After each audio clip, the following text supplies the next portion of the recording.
Yes, thank you. Thank you so much. What a way to begin. What a way, what a way.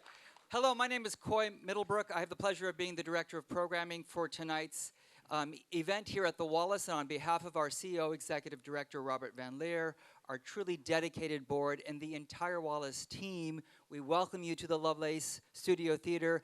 And we're very happy always, it's a grin on our heart, every time this time of year to welcome our creative partner for many a season, Film Independent. Yeah.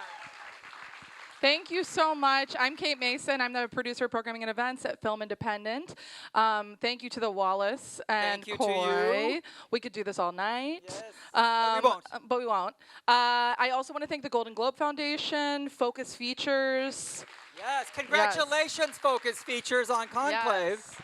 Many, many nominations. How many folks in the audience have seen Conclave? Okay, most of you. You're in for a treat, okay. A few. Oh, I see you. I see you. I won't call you out, but. Well, that would be cool, though, actually, kind of a fresh way into a read with not having seen it, so that's cool. Yeah, I hope you know nothing about it at all if you haven't seen it, because that would be even better. You have no idea what's coming. Hey, one piece of housekeeping that I can't forget to do, which is please just, in the unlikely event of an evacuation, you're going to exit the way you came in or directly across right there. Thank you. Thank you. Yep. That's very important. We also just wanted to say, you know, if this is your first live read with us, we do it differently every time. It really depends on the movie. In this case, the script was a little different than the finished film. So you might hear some pieces of dialogue or stage directions that feel a little bit different. But I think most of it you will still be familiar with. And I also wanted to say that thanks to Focus Features, we are doing a little giveaway. So if you look at the seat in front of you and you see a turtle on the back seat, on the right back in front of you, the seat, who's got the turtle? Oh, there's the turtle there. That's you. That yep, means meet us in the lobby afterwards, and you can claim your free vinyl copy of the Conclave score. Yes. Yes. Why the turtle? Never. Don't answer. Don't answer. If you don't know about the turtle, you will soon. So don't lose your turtle. If you have a friend that you want to impress, you could give them your turtle. We don't want to know, just however you want to handle it. But yeah, just don't forget about that. We'll also be selling signed posters from the whole cast in the lobby afterwards. That poster right there, beautiful artwork done by one of our Film Independent staff. And I also want to thank all the Film Independent staff, all the Wallace staff. Everybody puts a lot of work into this. So thank you all so much. And yeah, I think we ought to get the show on the road. So I'm so excited to welcome to the stage the director of Conclave, Edward Berger, and the writer of Conclave, Peter Straughan. Congratulations, gents. Congratulations. Thank you so much. Thank you. Oh, thank you so much Thank you to that person who stood up yes, there, by the way. Perfect. Yeah. It was brave of you. You were entirely on your own, but I really appreciate it. Wow, you just took all the jokes away. Oh, sorry. So it's these bloody writers. But thank you so much for coming. We're very, very grateful to Film Independent for giving us another shot of getting the script right. Yeah. So how many people hated Conclave? Just raise your... No, okay, no. Well, you wouldn't dare. But thank you so much for coming. Yes, we're very grateful to be here. We have a wonderful cast that are going to read today for you. I'm very excited. I have heard a little bit of it, and I love all of their voices. It's a fresh approach to the script, and let's enjoy the evening. Let's have fun.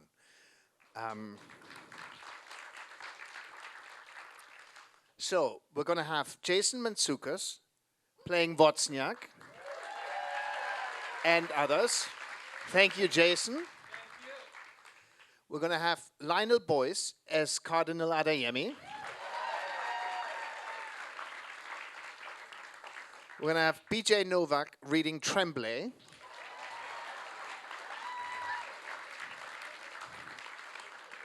Cooper Koch as Cardinal Tedesco.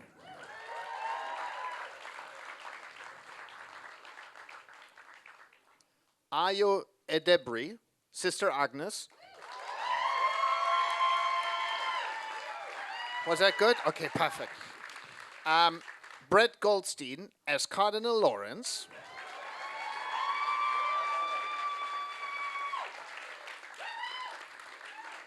And Josh Gad as Cardinal Bellini is going to be here.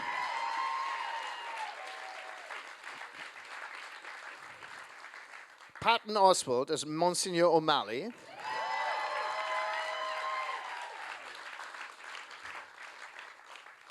Eugenio Derbez, Cardinal Benitez.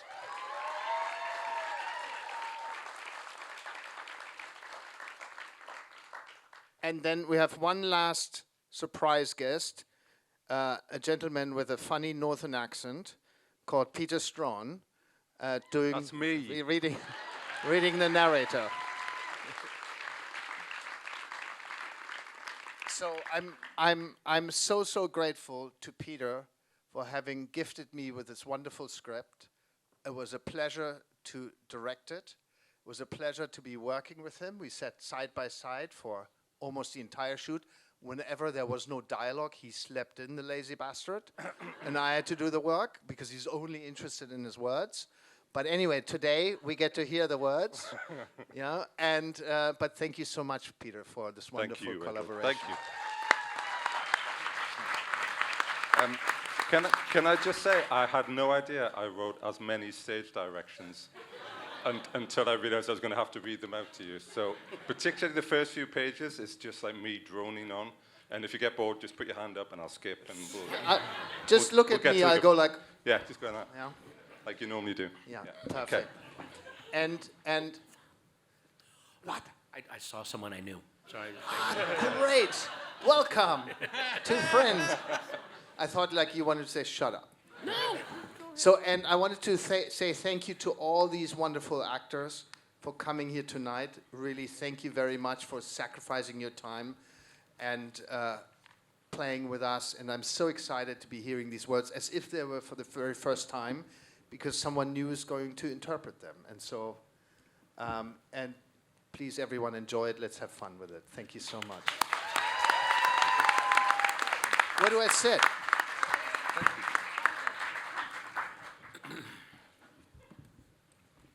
Okay. Tunnel near the Vatican, Rome, night. Close, pushing the man as he walks quickly through a tunnel, his steep-walled hair standing in undignified tufts on the back of his head. A lone car passes. The man continues to rush through the empty streets. The only sound is his heavy breathing and footsteps. Ahead of him, a blue light pulses in soft focus against the vague bulk of St. Peter's. Casa Santa Marta, the lift. The man, Cardinal Lawrence, stares down at his hand and realizes he's clutching his red zucchetto. We are still on his back as he smooths down his hair and puts it on his head. Casa Santa Marta, the papal corridor. The wall of security parts with difficulty, and he makes his way through them towards the papal suite. White marbled floors. It could be a hotel, a clinic. Archbishop Wozniak, built like a laborer, eyes red from crying, comes to meet him. Ahead of them, a bodyguard steps aside and Lawrence walks on into the papal suite. Lawrence stops, surprised by the throng of people crowded into the little living room. He realizes, with a faint stab of pain, that he must have been one of the last summoned. He follows Wozniak through the open doors into the papal bedroom.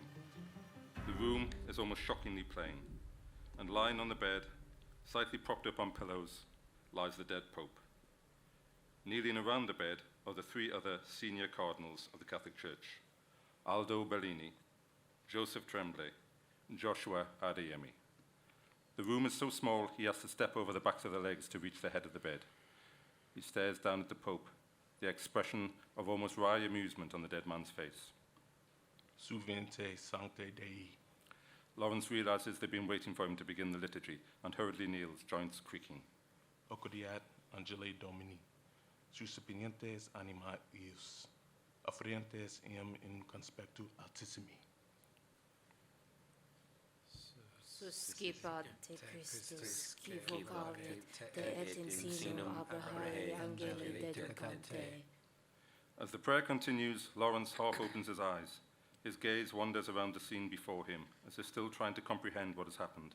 The folded spectacles on the bedside table, the scuffed alarm clock beside them, the simple crucifix above the bed. A heartbreaking detail. The wooden rim of the headboard is cracked, the padded panel within fraying. He realizes Adeyemi has finished. The cardinals recite the chorus. Sicut erat in principio et nunc et semper et in saecula saeculorum. Amen. He is with God. The Canadian, Tremblay, Chamberlain, silver hair immaculately coiffed, the trim build of a retired athlete, stretches out his arms as if in blessing. Two assistants hurry forward and help him up. Lawrence rises creakily to his feet with the other cardinals. Wozniak edges around the bed and, sweating with embarrassment, struggles to pull a ring from the Pope's hand. Finally, he works it free and presents it to Tremblay, who produces a pair of shears from a silver box. Grimacing with effort, he cuts free the metal disc of St. Peter from the ring. The snap is audible in the silent room. Sede vacante. The throne of the Holy See is vacant. The Papal Suite. Groups of dignitaries stand in whispered conference. Lawrence gingerly works his way through the throng to a lone figure standing by the desk, the lean, ascetic frame of his friend, Cardinal Bellini, Secretary of State. Aldo? Bellini is staring down at a little plastic travel chess set on the desk, almost the only personal item in his bland room. He brushes the pieces, grouped mid-game, with a finger. Do you think anyone would mind if I took this, Thomas, as a keepsake? Of course. Take it. He would have wanted you to have it. We used to play quite often at the end of the day. He said it helped him relax. Who won? Oh, he did. Always 8 moves ahead. His eyes suddenly fill with tears. Moved, Lawrence takes his arm. Aldo, I'm so sorry. What happened, do you know? They say heart attack. There had been warnings. I hadn't heard that. Well, he didn't want anyone to know. He thought if word got out, they would start spreading rumors he was going to resign. Lawrence is trying not to show his hurt at being excluded. Bellini mistakes his silence for puzzlement. The curia. Tremblay, across the room, is watching. Papal suite, sitting room. Lawrence and Bellini find Wozniak sitting alone in the dark. Lawrence addresses him gently. Janus, I know this is hard for you, but we'll need to prepare a detailed statement. Who discovered the Holy Father's body? I did, Your Eminence. Well, what did you do? I called the Holy Father's doctor, but it was too late. What time was this? Around 11:30, Eminence. I would have called you sooner, but... Tremblay...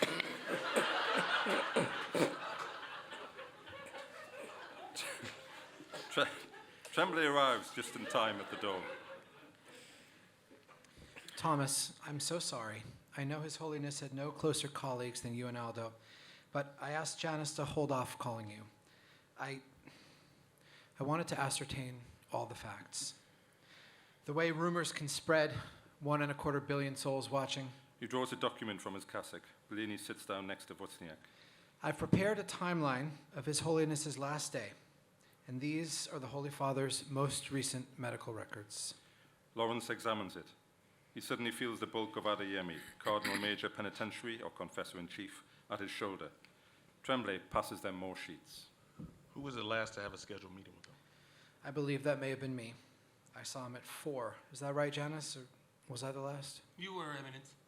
Put in all the meetings he had that day. It will show how hard he was working right up until the end. That might look as if we were placing a huge burden on a sick man. The papacy is a huge burden, especially for an older man. Well, Dean, the responsibility of the conclave falls upon you. Papal suite, bedroom. Lawrence stands watching Wozniak, who turns to the priests of the apostolic camera, standing waiting. Seal the room. Silence, a slight tension. Adeyemi is the youngest here. The contest has begun. Lawrence breaks the awkward silence. Has anyone telephoned Cardinal Tedesco?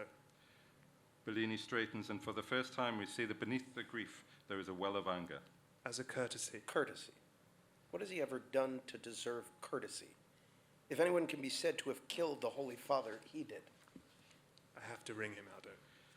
Lawrence steps to the open door of the small office and dials the desk phone. The Patriarch's Palace in Venice, please. Tedesco's private line. Tedesco? Goffredo, it's Lawrence. I'm afraid I have terrible news. The Holy Father has passed away. Lawrence listens to the phone. Silence. Your Eminence? Thank you, Lawrence. I shall pray for his soul. He hangs up. The others watch from the doorway. He already knew. Tremblay takes out what appears to be a small leather-bound prayer book, but turns out to be a mobile phone. Of course he knew. This place is full of his supporters. He probably knew before we did. It's trending. The rumors that the Pope is dead are trending. On the internet. We should move quickly or we'll fall behind the news cycle. We should wait until the daylight. The dignity of the office requires... Oh, for God's sake, Joshua. When did the Holy Father ever care about the dignity of the office? Look at his room. The body should be embalmed. Remember Pius the 12th? Went off like a firecracker in his coffin. Lawrence looks up and finds the others staring at him, the dawning realization of what lies ahead. The Pope's body is zipped into a semi-transparent white body bag and heaved onto a gurney. Lawrence watches as it is being wheeled out into the corridor. The ceiling of the suite begins. The door is locked. Red tape is fixed on the frame. Wozniak is looking on. Lawrence stands in the lift. From his place at the bottom of the gurney, he stares fixedly down at the feet of the Pope, ghostly through the white plastic, curled like little small fetuses. The elevator pings and the doors slide open. The gurney with the dead Pope is wheeled through the underground garage, past a puddle of oil, a crushed cigarette pack.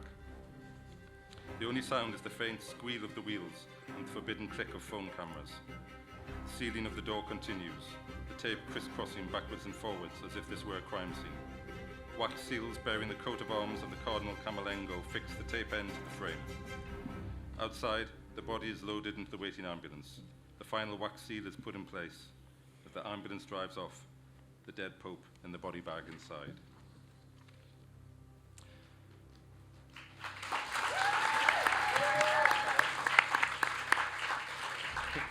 Well, thank you very much. The Casa Santa Marta. Workmen are fitting electronic shutters over the window. The whine of power tools as screws are tightened into place. More workmen emerge from the bedrooms, each trundling a dolly loaded with the televisions being removed from the rooms. The Sistine Chapel. Morning. A spiral pattern. Intricate and beautiful. A mosaic floor. As we watch, a wide red carpet is rolled across the frame, obscuring the mosaic. An easy lift rises in front of the Last Judgment. Close on Lawrence's face, looking up, as we watch, a shadow falls across him. Above him, metal panels are being fitted over the high windows, shutting out the daylight, obscuring the ceiling in near gloom. Lawrence stands in the chapel, watching the ceiling of the windows unhappily. Archbishop Mandolf, master of papal liturgical celebrations, stands beside him, clipboard in hand. Security say they'd like to test the electronic jammers one last time, Your Eminence. Then they better be quick. Is this really necessary, Willie? Apparently so. Security say eavesdroppers can use lasers to read the vibrations on the glass. Well, let's hope none of our brothers suffer from claustrophobia. Who knows how long we'll be in here. I assume we're going to finish on time? They'll work through the night if they have to. It'll be fine, Your Eminence. It always is. Italy, you know. Sorry to fuss. He walks to one of the long tables along the length of the chapel. On it, Monsignor O'Malley and some assistants are setting up pens and pencils, a ballot paper, a long list of names of the 107 cardinals eligible to vote for the next pope. Monsignor O'Malley, secretary of the College of Cardinals, joins them. Well, Eminence, I'd say this is a pretty fair vision of hell. Don't be blasphemous, Ray. Hell arrives tomorrow when we bring in the cardinals. How on earth does one pronounce this? Salso? Calco, Your Eminence. He's Indian. Calco. Thank you, Willie. He sits, testing the cushion, wondering if it will offer comfort for the elderly men who will soon be using them. Archbishop Wozniak has asked if he may have a word, Eminence. I don't think that's possible. The cardinals will begin arriving in an hour. What's it about? He didn't say. I wouldn't have mentioned it, but he seemed so upset. We're going to be sequestered from 6 o'clock. He should have come earlier. Yes, Your Eminence, I'll tell him. Ray, tell him I'll see him after I've met the cardinals. The poor fellow will be worrying about his future. O'Malley nods and leaves. A drill starts nearby, the sound deafening in the chapel. Lawrence winces. He feels a headache coming on. A minibus, morning. A group of nuns sit on the minibus. In their midst, a woman with an aristocratic air, Sister Agnes.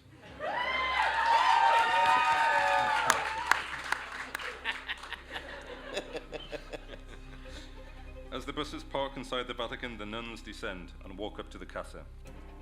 Sister Agnes arrives in her office. She puts down her bag and takes off her coat, glances at the plan for the day. In the corner, a canary in a cage. Sister Agnes walks over and feeds it.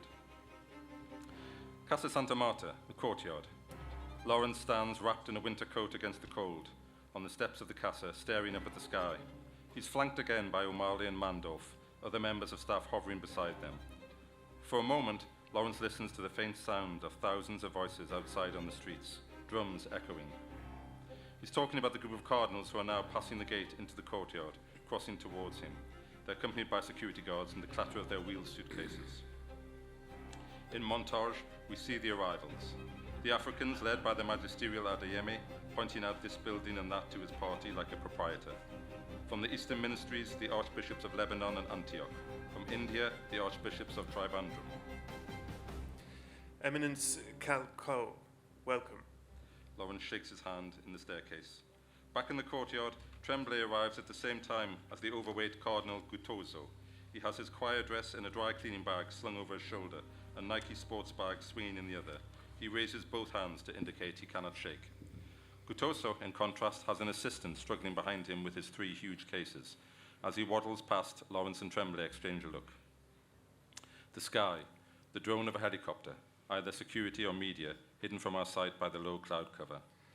On Lawrence, staring up at the clouds, listening to the sinister hum.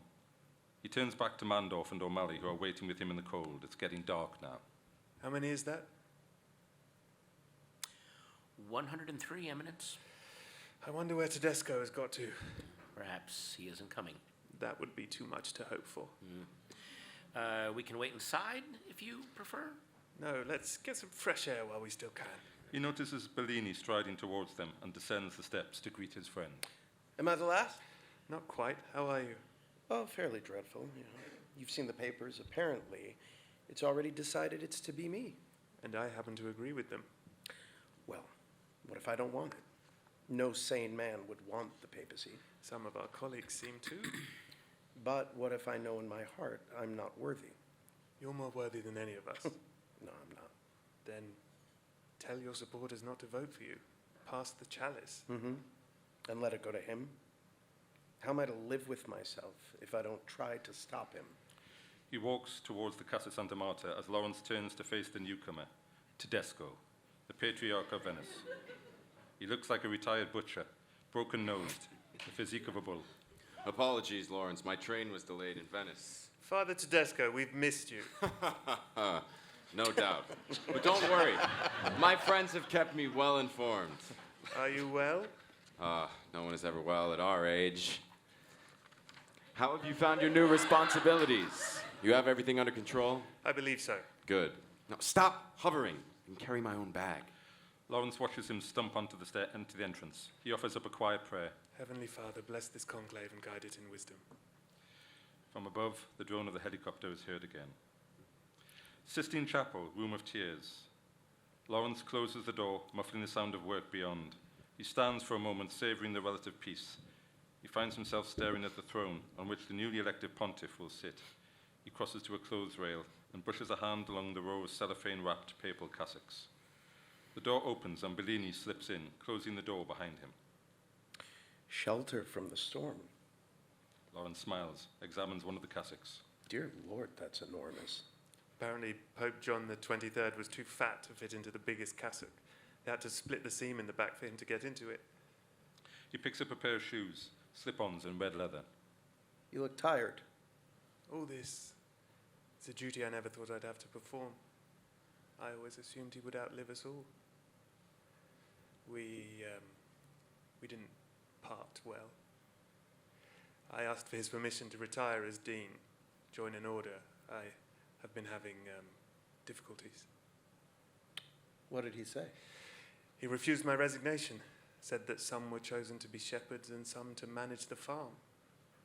Apparently I'm a manager. The Holy Father told me of your crisis of faith. You know, he had doubts himself by the end. The Pope had doubts about God. No, never about God. What he had lost faith in was the church. Casa Santa Marta, a meeting room. Lawrence opens the door and finds Wozniak with his back to him at the far end of the room, staring at the wall. Janus. Wozniak turns, looks ashen. He's been drinking. He sinks to his knees, makes the sign of the cross. In the name of the Father, the Son, and the Holy Ghost.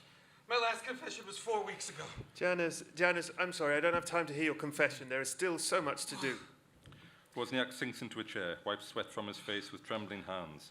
Lawrence examines him in surprise. Have you been drinking? What's troubling you? Tell me. I should have come to you before, but I promised I wouldn't say anything. Promised who? Cardinal Tremblay. Lawrence feels an instinctive stab of alarm, his natural aversion to secrets. Almost without realizing it, he's drifting back towards the door. Janus, the doors close soon and you'll have to leave. Now, if you promised Father Tremblay, then perhaps it isn't right for you to... The day the Pope died, the last person to have an official appointment with him was Cardinal Tremblay. Yes, I know, it's on the official timeline for the... At that meeting, the Holy Father dismissed him from all offices in the church. What? He sacked him. Lawrence stares at him. He starts to speak, stops, dimly aware that he feels anger at being burdened with this. Why? For gross misconduct. You tell me this now. We're about to be sequestered and... Forgive me, but it wasn't until the last few days when I started to hear the rumors What rumors? That he might be elected Pope. And you see it as your duty to prevent that, do you? I no longer know what my duty is. It's said with such obvious sincerity, such misery, that Lawrence feels ashamed of his anger. He sits. Were you there at this meeting? No, Your Eminence. The Holy Father told me about it afterwards, when we had supper. Did he tell you why he had dismissed Father Tremblay? No. He said the reasons would become clear soon enough. He was very angry.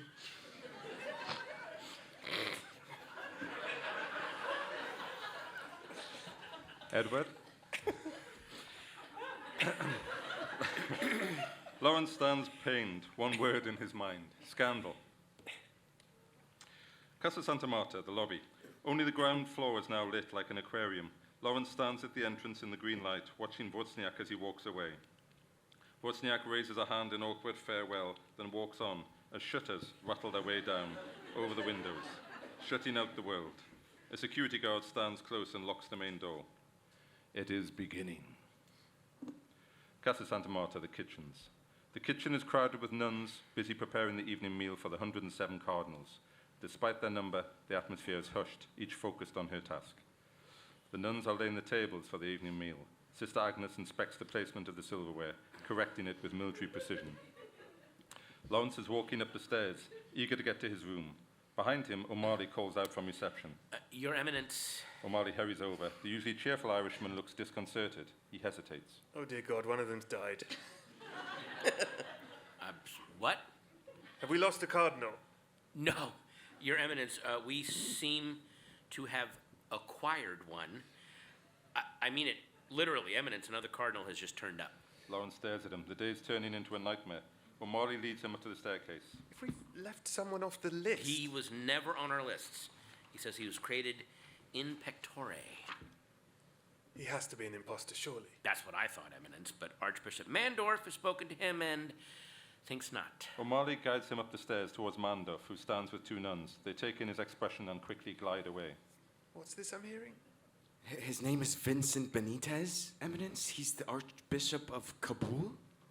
Archbishop of where? Kabul. He's Mexican. The Holy Father appointed him last year. Last year? And how has this been kept a secret? Well, I thought perhaps you would be aware of his elevation. No, I am not. He feels the nervous gaze of the others on him and gets control of himself. Ray, ask Father Bellini to join us. Perhaps he knew of this. O'Malley hurries off.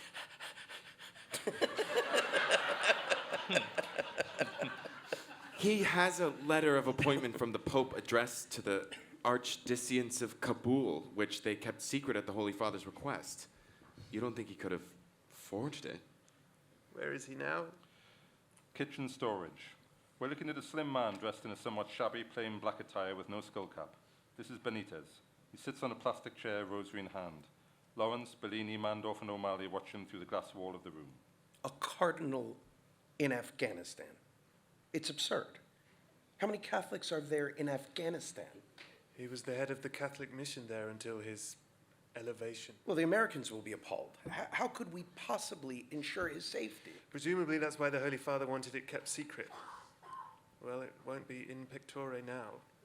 I don't think we have any choice but to admit him. He moves to enter the office, but Bellini takes his arm. He stops, turns. Bellini seems as surprised at him at this intervention. For a moment, the Italian continues to stare at the newcomer. It's as if there's something about Benitez that Bellini finds obscurely troubling. Then, Must we? Are we sure the Holy Father was entirely competent to make this appointment? Lawrence stares at him, thinking back to Wozniak's word, tempted by the explanation of mental confusion. But That man is legally a cardinal, Aldo.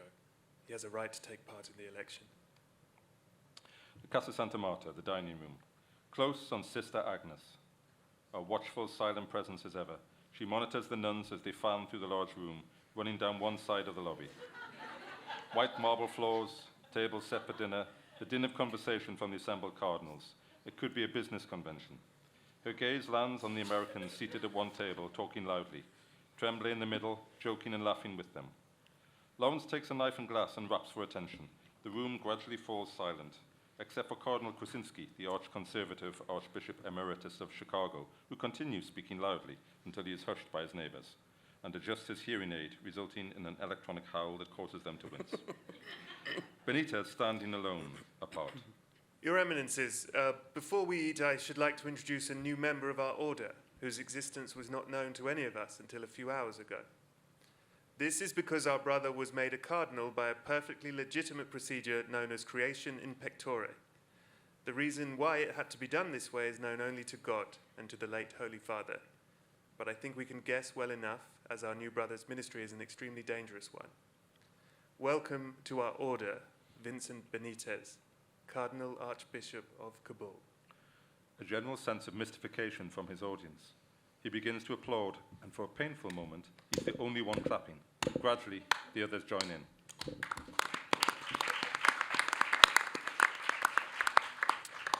Would you bless our meal, Eminence? Benitez looks alarmed at the prospect, but nods. The cardinals lower their heads, eyes closed. Of course. Bless us, O Lord, and these your gifts, which we are about to receive from your bounty. Bless too all those who cannot share this meal, and help us, O Lord, as we eat and drink, to remember the hungry, the thirsty, the sick, and the lonely. And those sisters who prepare this food for us. Through Christ our Lord. Amen. A rumble of amens. Amen. And the sisters begin to serve the meal. Lawrence leads Benitez over to a table with Asian cardinals and heads on himself towards Bellini. Dean! With dismay, Lawrence finds himself beside the Patriarch of Venice's table. Tedesco indicates an empty seat. Take some wine. Lawrence reluctantly sits and accepts the glass. Tedesco observes him as he continues to eat with gusto. You look anxious, and we haven't even begun yet. Our new brother. Did I hear correctly? Afghanistan? Yes. He looks around the dining room. A marvelous testament to the universal church, don't you think? So many men of different cultures, races, bound together by their faith in God. Look again. Notice how everyone has gravitated to their fellow countrymen. Italians over here, Spanish speakers over there, English there, divided by language. When we were boys and the Tridentine Mass was still the liturgy of the world, we would all have been speaking Latin.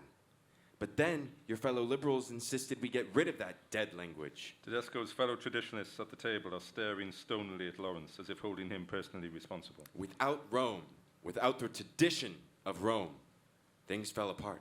The center cannot hold. So, what? The next pope must be Italian? Why not? We haven't had an Italian pope for more than 40 years. Can you seriously imagine the alternative? His gaze slides to the table of African cardinals, Adayeme in the middle. This is too much. Excuse me, I must circulate amongst our colleagues. The abyss calls out. Lawrence stands, bows his head to the circle of hostile faces, and walks off. He sits with Bellini and his circle of liberal supporters, having a coffee after their meal. It was shrewd of him to stay away from Rome until today. One outspoken newspaper interview could have written Tedesco off. Instead, he will do well tomorrow, I think. Define well. I'd say he's worth 15 votes in the first ballot. And your man? Why do I feel like a cow being priced by the farmer? First ballot? Between 20 and 25. But it's tomorrow night that the real work begins. Somehow, we have to get him to a 2/3 majority. By real work, you mean what exactly? Your Eminence, those who seek the papacy. I don't seek the papacy. He's interrupted as the door opens and a sister comes to pick up a tray of empty coffee cups. The men sit in uncomfortable silence until the nun has moved on. Listen, you don't have to do anything, all right? Leave it to us. But if they ask what you stand for... Tell them I stand for a common sense approach to issues such as gays or divorce. Tell them I stand for never returning to the days of the Latin liturgy. Ooh. Families of 10 children because Mama and Papa know no better. It was an ugly, repressive time, and I'm glad it's over. Tell them I stand for respecting other faiths, tolerating other views within our own church. And tell them I believe women should play more of a role within the Curia.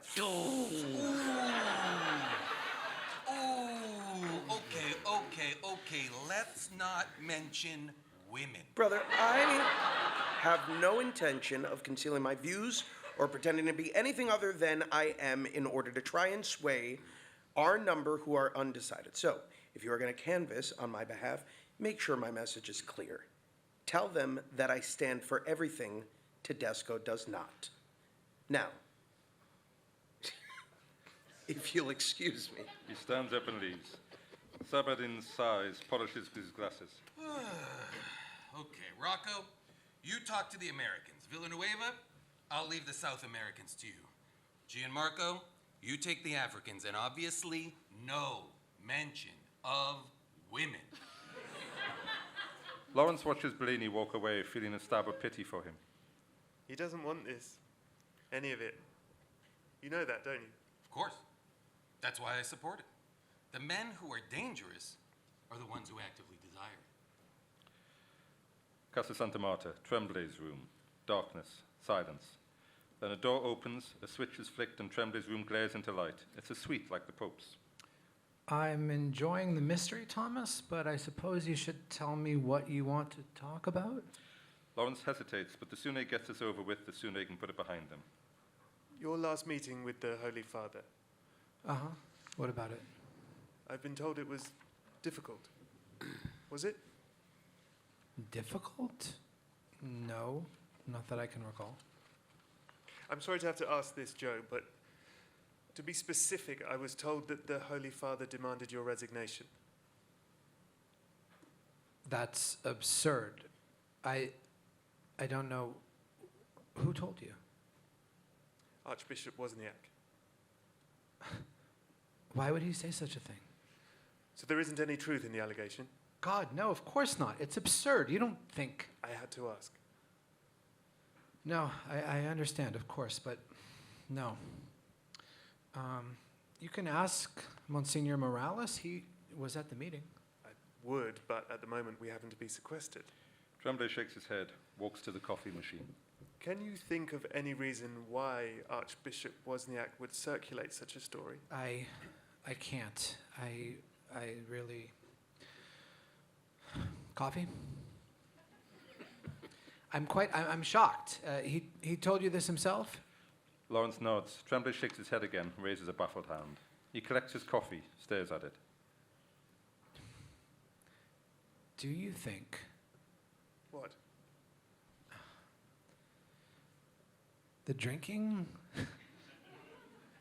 I don't like to bring this up. But we both know his drinking has been getting heavier, and perhaps it's affecting his judgment, his mind even. I know my name has been mentioned as a future pope, and if the Archbishop does not approve of the idea, then perhaps, I don't know, I'm just trying to make sense of it. And I know the poor man was shattered by the Holy Father's death. He finishes his espresso. Lawrence is desperate for this to be over. Yes, indeed. Again, Joe, my apologies for... No, I quite understand, not at all. They head for the door. Then, to his own surprise, Lawrence hears himself say, What did you discuss with the Holy Father in that final meeting? Tremblay blinks. When he answers, his manner is a little cooler, as if the insult of the accusations just caught up with him. Forgive me, but it was a private conversation, Thomas, and very precious, the last words I exchanged with the Holy Father.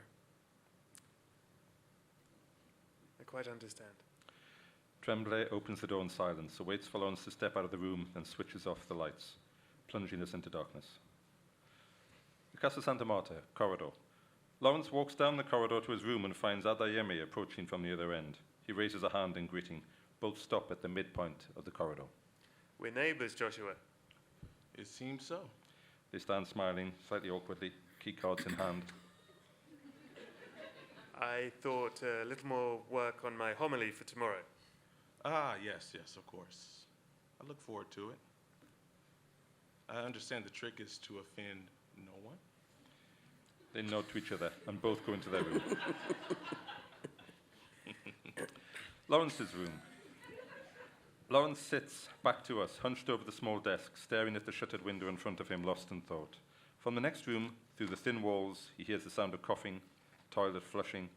He stirs, picks up his pen, resumes his work on his sermon. The bathroom, close on Lawrence, staring at us. Our recent popes have all been tireless promoters of peace and cooperation at the international level. Let us pray that the future pope will continue this ceaseless work of charity and love. We realize Lawrence is practicing his sermon in the bathroom before the mirror. He stops, feels a twinge of contempt for its bland tone. He puts the sermon aside, examines the cheap little plastic wrap package of razor, toothbrush, and toothpaste, fumbles with it for a moment. He finally rips it open, and its contents fall to the floor. Lawrence sighs, examines his reflection again. You're a manager. Manage. Casa Santa Marta, courtyard, morning. A high angle. From the top of the balcony, the courtyard below is a sea of red, cardinals robed for the coming service. Lawrence stands staring down at them, an air of trepidation behind the eyes. Below, a single nun in blue is lost among the red. Your Eminence. Behind him, Father Haas has appeared in the hall. Lawrence blinks out of his thoughts. The side room. Haas is robing Lawrence, fussing around like a tailor, adjusting the heavy red chasuble. He places the tall white mitre on Lawrence's head, stands back to survey its angle critically. He hands Lawrence the crosier, a golden shepherd's crook. How does it feel, Your Eminence? Good. Thank you. We hear the chanting of the Gospel of St. John. The room of cardinals. A bare space. Lawrence looks out at the rows of the congregation that have been crammed into the room, the red of the cardinals, purple of the bishops, white of the priests. They sit and stand in front of him. Lawrence sits clutching the sermon in his lap, hiding the turmoil going on inside him. His gaze flits across the ranks of cardinals, finding the main contenders, Adeyemi, Bellini, Tremblay, and finally Tedesco. Haas appears in front of him and removes the mitre, catches something in the dean's expression as he does so.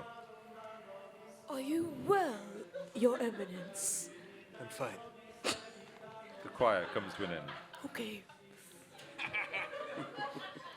Lawrence steps in front of the microphone. For a moment he stares out of the room of faces. He stares down at the pages of the homily. The moment hangs until there's a faint stirring of unease. Finally.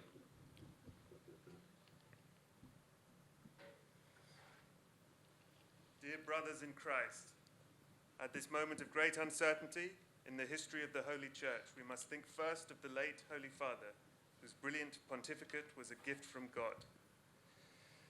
Now we must ask our Lord to send us a new Holy Father through the pastoral solicitude of the Cardinal Fathers, and we must pray to God for that loving assistance and ask him to guide us to the right choice. He looks out at his audience, his gaze once more falling on Tedesco, watching him with a faint, complacent smile. He turns the page, scans the text, and the next page, platitudes, platitudes. Suddenly he puts the sermon aside. For the first time in days, he feels calm. But you all know that. There's some surprised laughter.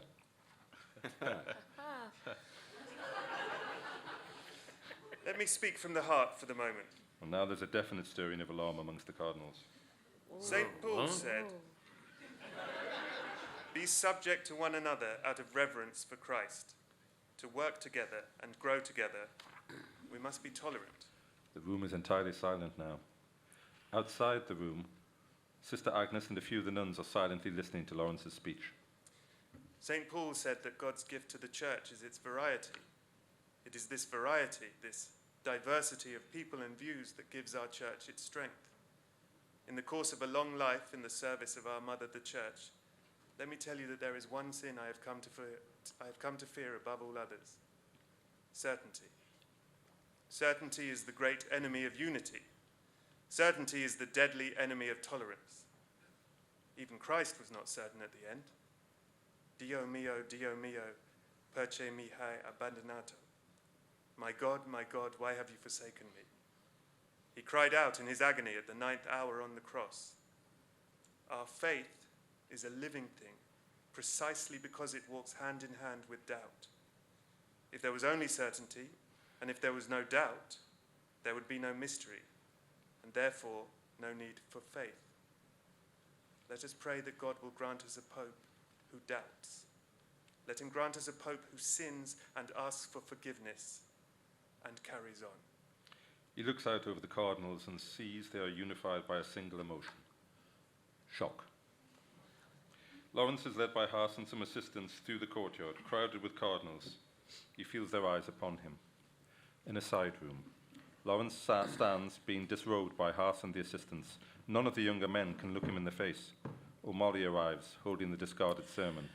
Dean, your homily, it has caused quite a stir. I don't think anyone expected you to say something interesting. Haas lifts the chasuble over his head, and Lawrence rotates his stiff neck, relieved to be free of the weight. Thank you, Father. I'll have a transcript made of the text from the tape, Eminence, if there's nothing else. Lawrence hesitates as O'Malley turns to go. Then, I need you to do something for me. Monsignor Morales. I'm sure he's still in Rome. Could you try and see him? Use my authority. Today? I could try, Your Eminence. I need to know what happened in the final meeting between the Holy Father and Cardinal Tremblay. What happened? Specifically, did anything occur that might render Cardinal Tremblay unfit to assume the papacy? Of course, Eminence. Bless you. Parking at the Casa Santa Marta. The cardinals are boarding a fleet of white minibuses as it begins to rain. Cardinal Gambino, Cardinal Dell'Acqua. Lawrence waits to board, still thinking of Bellini's words. We hear an organ playing, a choir singing Veni Creator Spiritus. On the minibus, as the music continues, we find Lawrence sitting alone, beretta on his lap, staring out the rain-smeared windows at the security men patrolling the Vatican grounds beyond. The cardinals all around him are silent. The mood on the bus is somber. The moment of responsibility has come. A narrow strip of grey sky above the parked buses. Security forces linger about, smoking, chatting. The bus driver eats a sandwich. The Scala Regia. A security guard scrolls through his phone, standing on the marble staircase. We hear the cardinals taking their oath.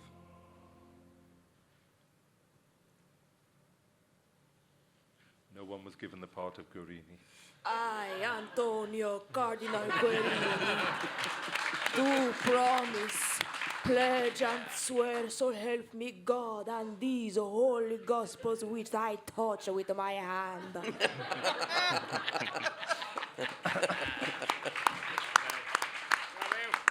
Sistine Chapel. The last of the cardinals stand taking the oath. The others have now taken their seats at the rows of desks filling the room. I, Romelad Cardinal Rotskis, do so promise, pledge, and swear. Lawrence finds himself staring up at Michelangelo's The Last Judgment. One of the damned clutches a hand to his face as demons drag him down. So help me God and these holy gospels which I touch with my hand. Et ego erumbus cardinalis nacatanda Latin sic me Deus Latin Sancta Dei Evangelia Latin manu mea tango. Lawrence blinks as Mandorf steps up to the microphone that's been placed before the west wall of the chamber. Extra omnes. The television lights are switched off, plunging the chamber into relative gloom. Mandorf makes his way to the vestibule as priests, officials, choristers, security men, cameramen, photographer, and the commandant of the Swiss Guards leave the chapel. The three scrutineers, Cardinals Luxa, Mercurio, and Lombardi, take their place at a table in front of the altar. Lawrence catches Adeyemi's eyes. Cardinal Tedesco glances at Bellini, who looks at Tremblay across from him. In the vestibule, Mandorf passes through the huge doors. He closes them after him. We hear the sound of a key turning. The great bell of St. Peter's begins tolling 5 o'clock.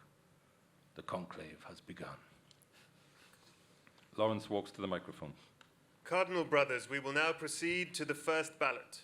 You will find in front of you your ballot paper. On the top half is written Latin, I elect as Supreme Pontiff. Beneath this, you must write the name of your chosen candidate. Please make sure your handwriting is legible. Lawrence returns to his seat and picks up his own ballot paper. He shields the paper with his arm and writes Bellini, folds it, and walks back to the altar. He holds it above his head. I call as my witness Christ the Lord, who will be my judge, that my vote is given to the one who before God I think should be elected. Under the gaze of the three cardinals, he places his ballot in the large urn on the altar. He returns to his seat, his eyes strained to where Bellini sits, apparently sunk in meditation. One by one, the cardinals begin to rise and vote, ballots held above their heads. Sistine Chapel, later. The three scrutineers sit at the table in front of the altar, counting the votes from the urn. Luxus unfolds a ballot, notes the name, passes it to Lombardi, who also records the result and passes it to Mercurio, who pierces the vote through the word elect and threads it onto a length of scarlet silk cord. The first vote is cast for Cardinal Tedesco. Lawrence doesn't react. Just makes a tick next to Tedesco's name on his list of cardinals. The second vote is cast for Cardinal Tedesco. Again, Lombardi records the next ballot. Cardinal Tremblay. Lawrence ticks the name. Cardinal Tremblay. Cardinal Lawrence. Lawrence looks up startled. He finds Bellini watching him. Cardinal Bellini. Lawrence focuses on his list again, hurriedly ticking the names. Sistine Chapel later. Close on the urn, now almost empty of ballots. Luxa's hand reaches in. Lawrence is hurriedly adding up the votes in pencil beside his list. Cardinal Bellini. Cardinal Tremblay. Cardinal Edebiri. Lawrence scribbles away. Cardinal Benitez. Again, Lawrence looks up in surprise. Benitez himself has raised his head in shock. Whispered conversations break out around the chamber. The three scrutineers confer briefly, then Lombardi leans into the microphone again. The results of the first ballot are Cardinal Edebiri, 21 votes. Cardinal Tedesco, 18 votes. Cardinal Bellini, 17 votes. Cardinal Tremblay, 16 votes. Cardinal Lawrence, 5 votes. Other cardinals assigned a single vote, 31 votes. My brother cardinals, that concludes the first ballot. No candidate having achieved the necessary majority of 72 votes, we shall adjourn for the evening and resume voting in the morning. I now invite the junior cardinal deacon to ask for us to be released. His gaze flits to Bellini, who sits staring into nothing.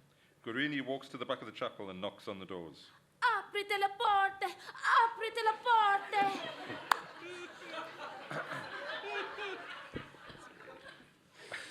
Outside the Sistine Chapel. Archbishop Mandorf waits outside the Sistine Chapel. He now unlocks the doors and they begin to swing open. Monsieur O'Malley squats by the stove, the chimney rising to a window high above. He bundles inside the threaded ballot papers. He ignites them with a firelighter, closes the door as they begin to blaze. He turns to the second stove and presses a switch. Boop! Inside the stove, the canister of potassium perchlorate and sulfur activates with a whoosh. Oh, I thought that would get a whoosh. Whoosh. The temporary metal chimney jutting out above the roof of the chapel begins to gush jet black smoke, illuminated by a searchlight. The The smoke streams up to the winter sky and the waiting world. A dull roar swells and fades. It takes us a moment to realize it's the response of the vast crowd gathered outside. Empty rooms. As the dull roar continues to resound from outside, rooms inside the Vatican lie still and empty in the late afternoon light. The canary listens in his cage. The Sala Regia, late afternoon. Lawrence and O'Malley hurry through the hall. The media have noticed the presence of a cardinal who doesn't appear on the official listing. The press office have been receiving requests for information, so I've taken the liberty of putting together a draft statement. I've also put together some biographical details for you.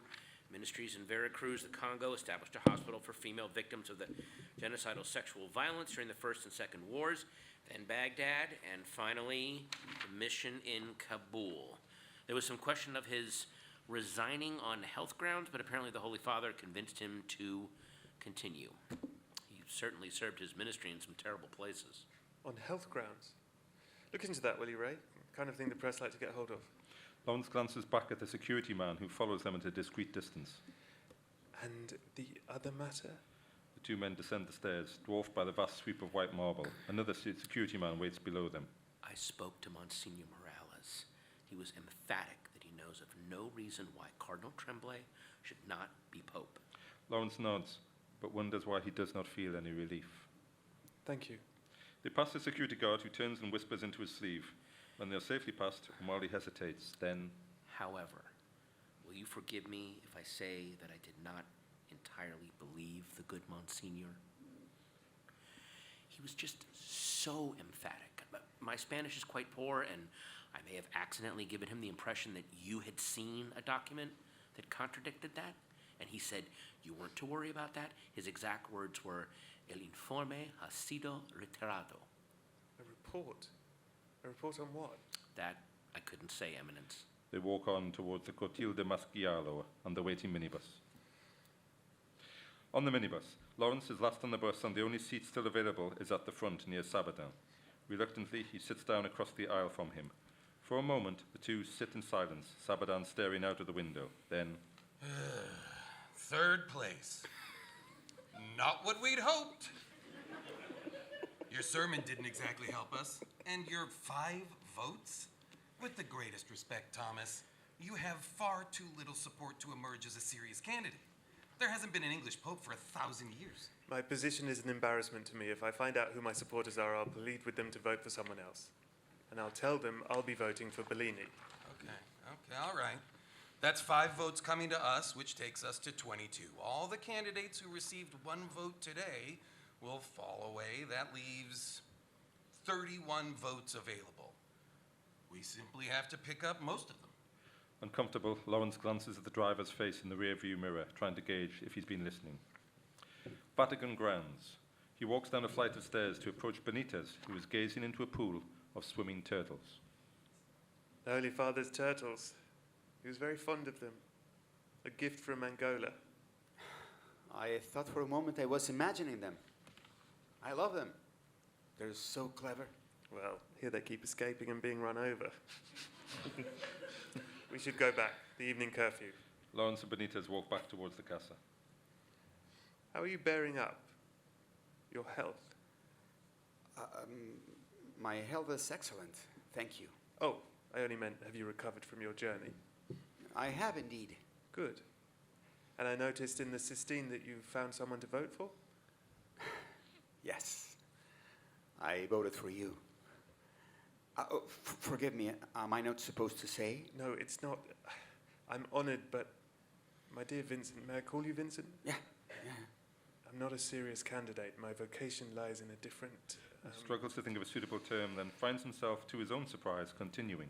After the conclave, I hope to resign as dean and to leave Rome altogether. So you see, Why? I've been experiencing some difficulties. With your faith? Prayer. I only mention it to illustrate my point that I am in no way worthy to be Pope. Casa Santa Marta, Papal Corridor. Lawrence walks along the corridor. He slows as he sees the entrance to the Papal Suite, still crisscrossed with ribbons. On tables on either side of the door, dozens of votive candles flicker. Bellini stands before them, looking lost in thought. Lawrence approaches. Aldo, I feel wretched that my meager tally may have come at your expense. He waits for his friend to look up, but Bellini continues to stare at the door. Then, I had no idea you were so ambitious. That's a ridiculous thing to say. Is it? I thought we had your support. If we liberals are not united, then Tedesco will become pope. You don't know how bad it became, Thomas. The way he and his circle attacked the Holy Father towards the end, the smears, the leaks to the press. It was savage. He fought him every day of his pontificate. And now that he's dead, he wants to destroy his life's work. If Tedesco wins, he will undo 60 years of progress. Lawrence feels his own temper rising. You talk as if you're the only alternative, Aldo. What's his name? You don't even know the man's name, and yet you invoke him here? Do you think I'm an idiot? Adeyemi. Adeyemi, Yes. exactly. And I'm a fan. Uh-huh. He has the wind behind him. Adeyemi. Adeyemi, a man who believes homosexuals should be sent to prison in this world and hell in the next. Adeyemi isn't the answer to anything, and you know it. If you want to defeat... Defeat? This is a conclave, Aldo. You talk about it as if it's a war. Because it is a war. And you have to commit to a side. Save your famous doubts for your prayers. This knocks the wind out of Lawrence. Neither can quite believe they're talking to each other like this. Lawrence tries again, quietly, urgently. For God's sakes, you cannot seriously believe I have the slightest desire to become pope. Ugh. Every cardinal has that desire. Every cardinal, deep down inside, has already chosen the name by which he would like his papacy to be known. Well, I haven't. Mm-hmm. Deny it if you like, but search your heart, and then tell me it isn't so. He walks away, leaving a distressed Lawrence staring after him. Lawrence's room, night. Lawrence kneels by his bed in prayer, his eyes straight to the bed itself, anonymous and bland. The padded headboard, a faint echo of a similar moment. But before he can locate the memory, his exhaustion overcomes him. His eyelids flutter, close, and slowly he begins to sink forward into sleep. A dream image. Lawrence straightens, still kneeling by the bed. The late Pope lies before him, but now his eyes are open, and he stares at Lawrence. A charged moment. Something vital is about to be said. Lawrence leans in a little. The Pope opens his mouth to speak, and Lawrence wakes up in the darkness. He has a muffled conversation, hushed and urgent. A man's baritone. Then in reply, a woman's voice. Lawrence reaches out a fumbling hand and switches on the light. Gingerly, he straightens up from where he's fallen asleep, slumped over the bed, his joints in agony. Silence. Then he hears it again. A woman's voice, raised, accusatory. Adeyemi's low reply. Lawrence pushes against the bed, standing slowly. He tiptoes across the room and listens at the wall, but the voices have fallen silent. After a moment, he hears the low rumble of Adeyemi again, followed by the click of a door closing. He hurries to his own door and opens it. The corridor. Lawrence peers out, just in time to see a flash of the blue uniform as it disappears around the corner. He stands undecided for a moment, then quietly closes the door and sits on his bed, mind whirring. Sistine Chapel, morning. Pencils scratch the names of cardinals on ballot papers. Elderly cardinals labour down the aisle, ballot held aloft in shaking hands. Ballot papers are dropped into the urn. A needle pierces a ballot paper with scarlet thread. Cardinal Lombardi leans into the microphone. The results of the second ballot. Cardinal Adeyemi, 34 votes. Cardinal Tedesco, 25 votes. Cardinal Bellini, 18 votes. Cardinal Tremblay, 16 votes. Cardinal Lawrence, 9 votes. Lawrence barely has time to register this increase in his tally before. Cardinal Benitez, 2 votes. Other cardinals assigned a single vote, 4 votes. My brothers, in accordance with the Apostolic Constitution, we will not stop to burn the ballot papers at this point, but instead proceed immediately to the next vote. Pencils scratch the names of cardinals on ballot papers. Elderly cardinals labour down the aisle. Ballot papers are dropped into the urn. A needle pierces a ballot paper with scarlet thread. Lawrence holds his pen tipped down on his desk, waiting for the results. Cardinal Lombardi leans into the microphone. The results of the third ballot are Cardinal Adeyemi, 52 votes. Lawrence glances at Adeyemi. The Nigerian has his head sunk on his chest in prayer. Cardinal Tedesco, 30 votes. Cardinal... The pen in his hand suddenly vibrates. A faint tremor runs through the soundproof chamber. Lombardi, feeling it, hesitates. The rows of cardinals stir. Lombardi, puzzled, looks to Lawrence, who frowns and nods to him to continue. Cardinal Tremblay, 10 votes. Cardinal Bellini, 9 votes. Cardinal Lawrence, 5 votes. Cardinal Benitez, 2 votes. Casa Santa Marta, the kitchen corridor. 2 nuns stand at the window, staring out at the city beyond. A sinister thread of black smoke is rising from somewhere in the east, on the Quirinal Hill. Distantly we hear the sound of sirens wailing.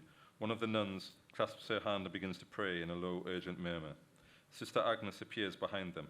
They glance at her nervously, but from her look understand they are to continue. The Sala Regia. Lawrence walks with O'Malley. 2 security men hurry past them. I take it something has happened. There's been an explosion, Your Eminence, in the Piazza Barberini. Dear God, a bomb? It's unclear at this moment. There are injuries, but no talk of fatalities so far. Say nothing to the cardinal electors about this, Ray. We are sequestered, and they must be shielded from any news of the outside world in case it influences their judgment. You understand? Of course, Your Eminence. They walk on in silence. The cardinals at lunch. Some surreptitiously look to the windows, searching the skies for the dispersing veil of distant smoke. Lawrence comes with a plate from the buffet, hesitates, then takes a seat at Bellini's table. The 2 men avoid each other's gaze. The other cardinals continue their stilted conversation, everyone aware that something has happened in the outside world. Well, it would seem that Adeyemi will be Pope before the day is out. I suppose the first black Pope will be a tremendous thing for the world. What am I supposed to tell them in Milan when they start to discover our new Pope's social views? Well, tell your congregation in Milan to celebrate the first African pontiff in the history of the church. If Adeyemi was white, we'd all be condemning him as more reactionary than Tedesco. It's only because he's... Enough. It's too late for this talk now. His eyes flick to Lawrence and away again. All too late. Lawrence is no longer listening. Under the chatter of the room, he's puzzled to discern a raised voice. Suddenly there's a crash. He turns in time to see a nun hurrying back to the kitchens, followed by 2 more sisters, as Adeyemi leaves his table and heads out of the room. What happened? No one is paying attention. A nun appears with mop and bucket to clear up the mess. Lawrence looks at Adeyemi's empty chair. The kitchens. Kitchen is full of nuns preparing food. Lawrence crosses towards the back, looking for the missing nun. Those closest to him bow their heads as he passes. Outside the back office, the nun knocks on the door of the office. There's no reply. Lawrence steps forward and knocks more loudly. After a moment, the door opens, and Sister Agnes peers out. Good afternoon, sister. I need to speak to the nun who dropped her tray just now. She's safe with me, Your Eminence. I'm actually dealing with the situation, so. I am sure you are, Sister Agnes, but I must see her myself. I actually really, no. I hardly think a dropped tray should concern the Dean of the College of Cardinals, so. Even so. He grips the door handle. Amazed, he finds that as he pushes, she resists. Yeah, so the welfare of the sister is my responsibility, Dean. An impasse as they both stare at each other.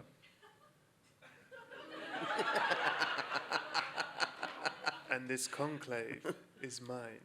Boom. Finally, she stands aside.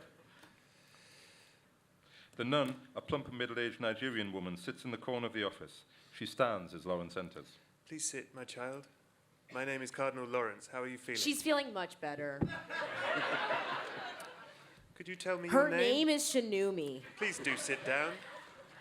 Eminence, I really do think it would be better. Would you be so good as to leave us now, Sister Agnes? She opens her mouth to protest again, but Lawrence turns and stares at her with a look of such freezing authority that she finally bows her head and walks out of the room, closing the door after her.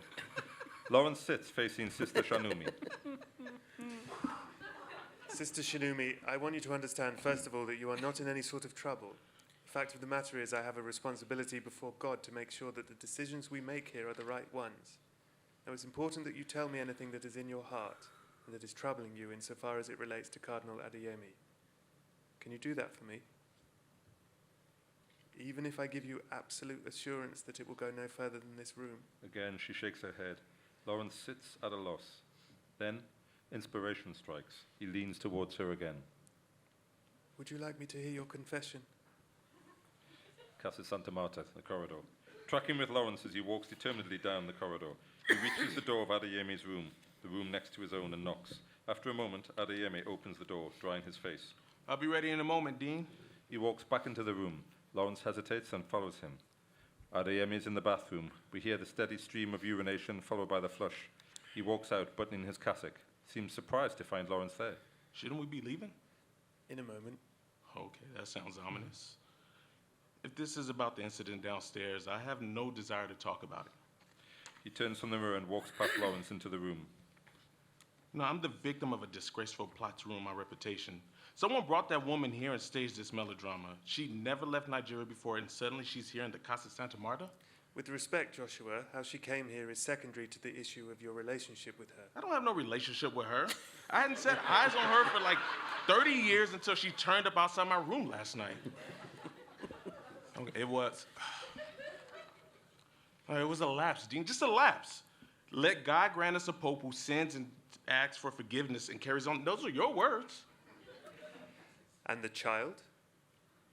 The child? Oh, okay. The child was brought up in a Christian household, and to this day, he has no idea who his father is. If it is me, I don't know. That is the child. For a moment, the two men stare at each other in silence. Adeyemi's jaw jutted in defiance. Then something in him crumbles. He sits on the bed. We were very young. No, Your Eminence. She was very young. 19 years old. You were 30. Thomas, please. Listen to me. I sensed the presence of the Holy Spirit this morning. I swear it. I'm ready to take this burden. Does a single mistake 30 years ago disqualify me? I mean, I was a different man. Come on, I beg you. Please don't ruin me.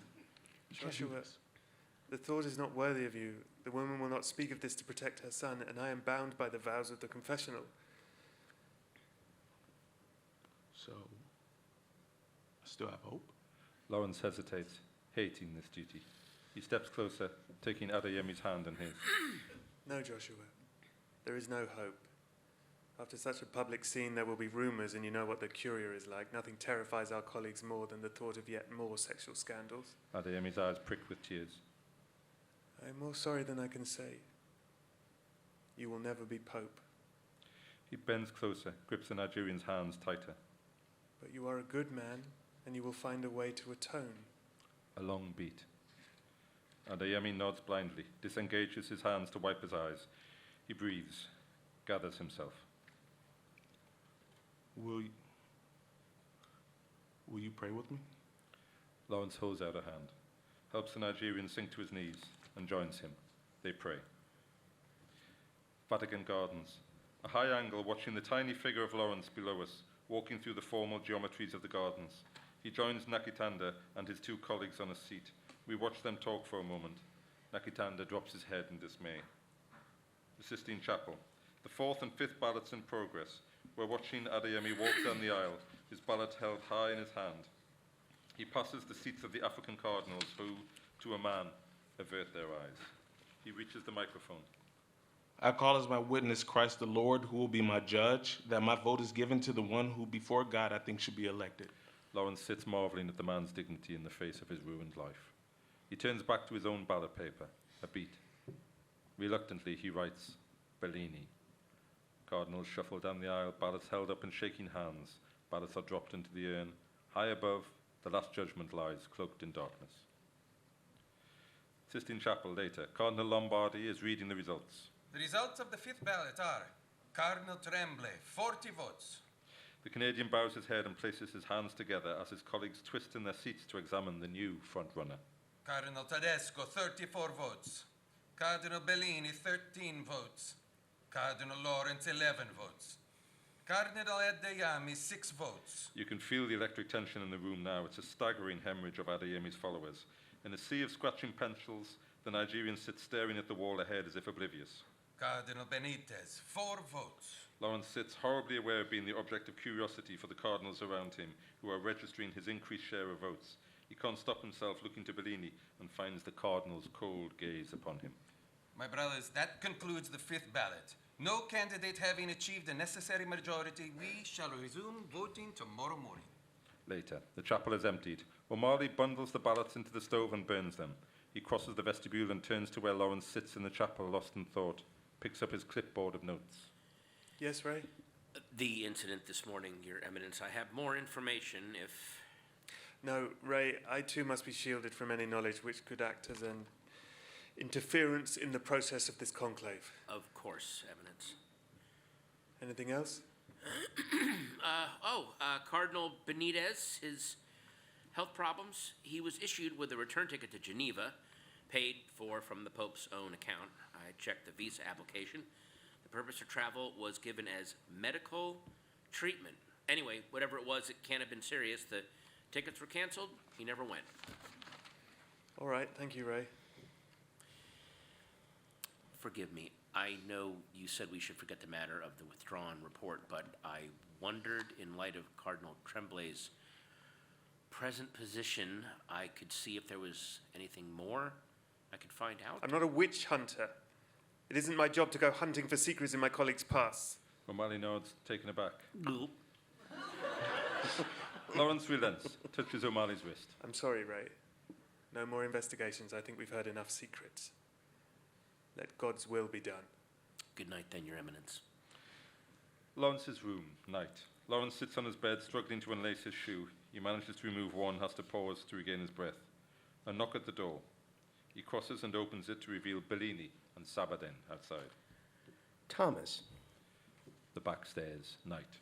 Lawrence, Bellini, and Sabadin stand on the staircase. Lawrence glances around. This feels absurd. Is this really necessary? I feel like I'm at some American political convention. Well, it isn't going to take long. Our friend here does not have sufficient support amongst our colleagues to be elected Pope. It isn't over yet. I'm afraid, as far as I'm concerned, it is. The question arises, if I can't win, whom should I advise my supporters to vote for? Now, I'm no more of an enthusiast for Tremblay than you are, Thomas, but we have to face the fact that... A few stories below, a door creaks. Footsteps on marble echo through the staircase. Bellini peers over the banister as a cardinal in conversation below. He continues, lowering his voice. He has demonstrated a broad appeal. Perhaps he will be a unifying force. What? Is this what we're reduced to, considering the least worst option? The field has narrowed. If we don't change our votes, we'll be here for weeks, which is exactly what Tedesco wants. We've had a pope who was in the Hitler Youth and fought for the Nazis. We've had popes accused of colluding with communists and fascists. We've had popes who've ignored reports of the most appalling sexual abuse of Yes, children. we take your point. The point is, we will never find a candidate who doesn't have some kind of black mark against them. We are mortal men. We serve an ideal. We cannot always be ideal. Lawrence looks at his friend, but Bellini avoids his gaze. So we're agreed. We urge all our supporters to back Tremblay. The three stand in silence, the gloom of realpolitik descending upon them. Benitez's room. Lawrence takes in the room identical to his own, except for a few lit candles here and there and the bathroom beyond. The other night you were kind enough to say you had voted for me. I don't know if you've continued to do so, but if you have, I would like to repeat my plea for you to stop. Why? Well, first because I lack the spiritual depth to be Pope, and secondly, I can't possibly win. A long drawn-out conclave would be seen by the media as proof that the Church is in crisis. You have come to ask me to vote for Cardinal Tremblay? Yes, and to urge your supporters to do the same. Cardinal Tremblay has already spoken to me about this. I'm sure he has. He regrets his tone instantly. Benitez studies him solemnly. So you want me to vote for a man you see as ambitious? I do not want to see Tedesco as Pope. He would take the church back to an earlier era. I'm sorry. I cannot vote for a man unless he's the one I deem most worthy to be Pope. And for me, that is not Cardinal Tremblay. It is you. I don't want your vote. Benita stares back at him calmly, and once more Lawrence seems surprised at the strength of character in this frail man. Nevertheless, you have it. Casa Santa Marta, the dining room, night. Tedesco sits holding court with his supporters. Adeyemi and the African cardinal sit with him now. On the other side of the room, Tremblay circulates amongst his supporters, shaking hands, exchanging a few remarks, every inch the political campaigner. Lawrence sits watching the two factions, sick at heart. His gaze drifts to the blue-habited nuns moving between the tables with trays and wine, eyes downcast. On a sudden impulse, he stands. The back office. Lawrence sits with Sister Agnes, her eyes darting to the cage with the canary. Well, Sister Shinumi's on her way home to Nigeria.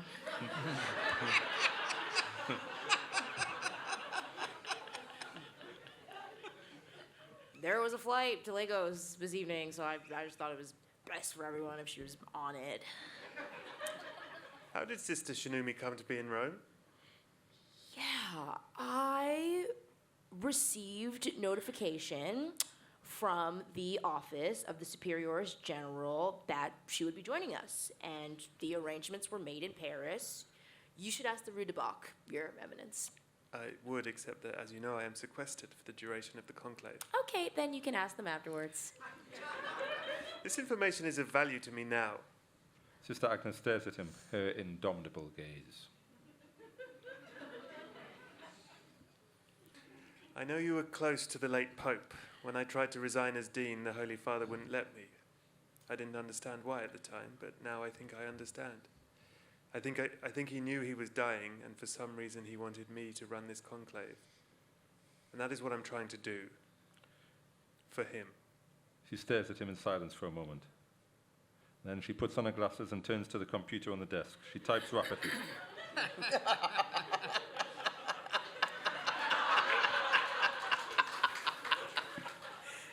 Then she stands and walks away, leaving Lawrence to view the email she's opened up. It's marked October the 3rd, confidential. Lawrence's gaze is drawn to the last paragraph. I would be grateful if you could take particular care of our sister, as her presence has been requested by the prefect of the Congregation of the Evangelization of the Peoples, His Eminence Cardinal Joseph Tremblay. Oh, yeah. Shit!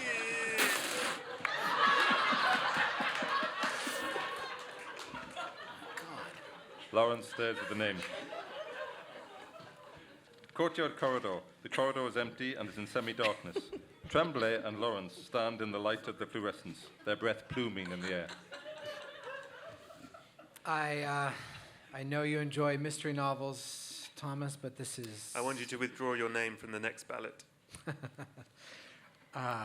You are not the right man to be Pope. Well, 40 of your colleagues would disagree with you, so... Only because they don't know you as I do. This is sad, Thomas. I shall pray for you. I know there was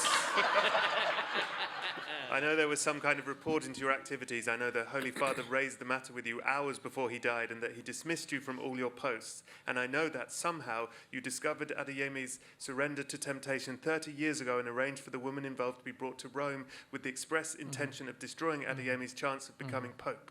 I deny that accusation. You deny asking our superioress to transfer one of her sisters to Rome. No, I asked her, but not on my own behalf. On whose behalf, then? The Holy Father's. You would libel the Holy Father in his own home. It isn't libel, it's the truth.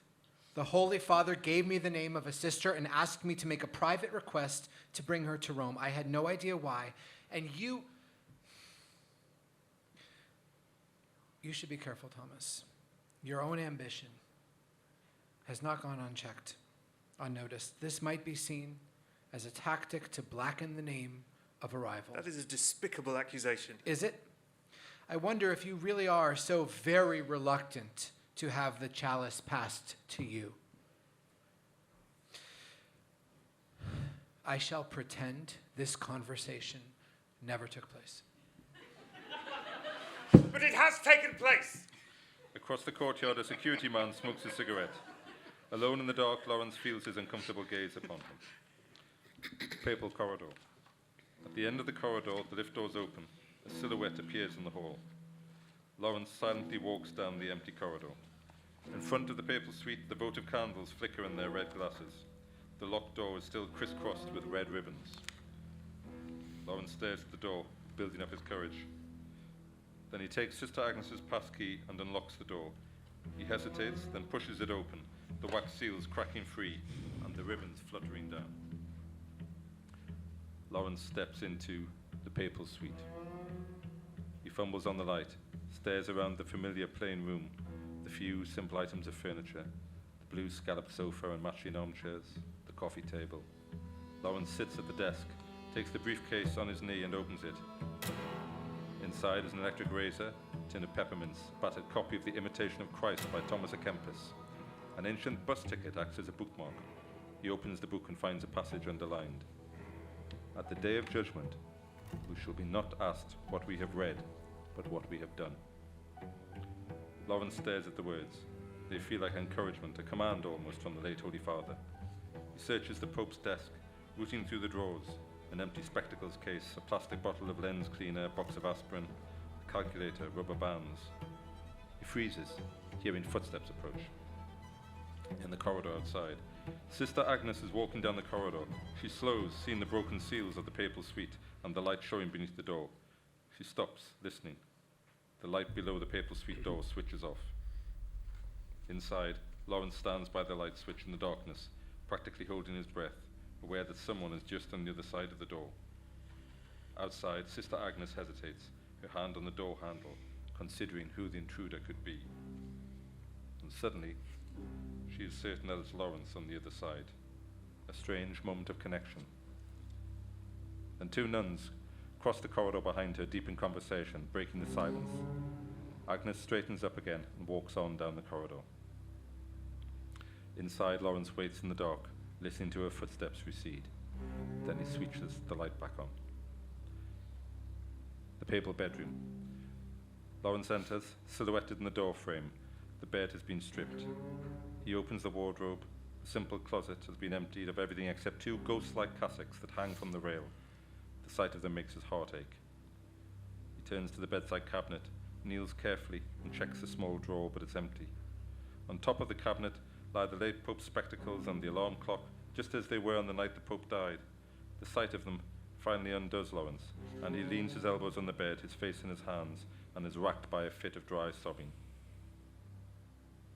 Finally, he opens his eyes again, bleakly accepting that he's given in to a fit of paranoid madness. He's about to stand when he finds himself staring at the headboard with its pitifully frayed edge, the crack in the wood, as if some implement had been forced into the joint. He reaches out a hand and pulls at the bottom corner of the padded headpiece. It resists. With both hands now, he pulls harder, grunting with the effort.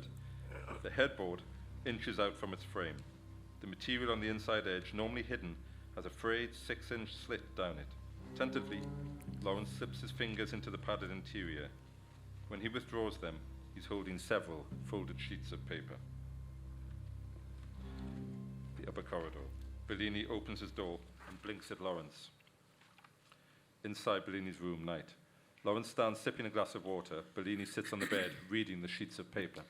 It's the report on the activities of Tremblay. It's an overwhelming prima facie case that he is guilty of simony, an offence that is stipulated in the Holy Yes, Scripture. I'm aware of what simony is. Thank you. He only obtained all those votes on the first ballot because he bought them. Cardenas, Diene, Figarelle, Baptiste, and all of this done in the last 12 months when he must have guessed the Holy Father's pontificate was coming to an end. Well, how do you know that they didn't use this money for completely legitimate purposes? Because I've seen their bank statements. Oh, dear God. Lawrence finds himself staring down at the small plastic chess set which Bellini had taken from the Pope's apartment, the pieces still grouped in the unfinished final game. Ours too. It would seem the Holy Father was spying on all of us. I don't think he trusted anyone. Where did you find these? You broke the seals. What choice did I have? I suspected Tremblay of bringing that poor woman from Africa to embarrass Adeyemi. And did he? He asked for the transfer. He claims he did it at the request of the Holy Father, but You must continue with your candidacy, Aldo. Bellini stares at the papers in his hand. Then he holds them out to Lawrence. Put them back. Put them back, or burn them, or put them back. I couldn't possibly become Pope under such circumstances. A dirty trick, a stolen document, the smearing of a brother cardinal. I'd be the Richard Nixon of popes. Then keep clear of this. Leave it to me. I'm willing to take the consequences of it. You know who will gain the most from this, huh? Tedesco. The whole basis of his candidacy is that the Holy Father led the church to disaster by his attempts at reform. If you reveal this report, it isn't Tremblay's reputation which will suffer, it is the church's. Accusing the Curia of institutional corruption? I thought we were here to serve God, not the Curia. Oh, don't be so naive. Put them back. And have Tremblay as Pope. We've had worse. What has he offered you? Secretary of State.